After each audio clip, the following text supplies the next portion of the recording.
leen ak jàmm mbokku internetu info Actubuzz comme niñ ko gisee ñoom parti bi di Pastef fan yi ginnaaw bi nga xamante ni déclaré nan investir kii nga xamante ni moo di seen candidat di président Ousmane Sonko ñoom nag ñu nekk ci njaayum bracelet comme niñ ko waxe woon 1 million de bracelet yoo xamante ni moom lañ bëgg jaay kon taxaw seetlu bi rek mooy ñoom parti bi di Pastef dafa mel ni loolee dañ cee am ndam lu kawe ndax kat bracelet yooyee nekk na loo xamante ni commande boo ci commande rek maanaam bu ñëwee di nga amaat ñeneen lu ëpp li nga commandoon mu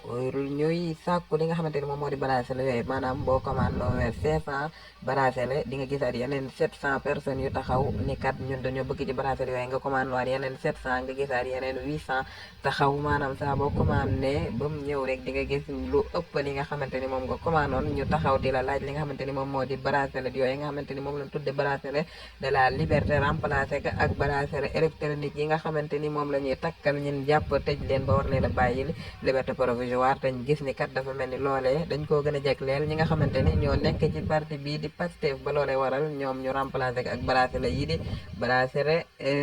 de la liberté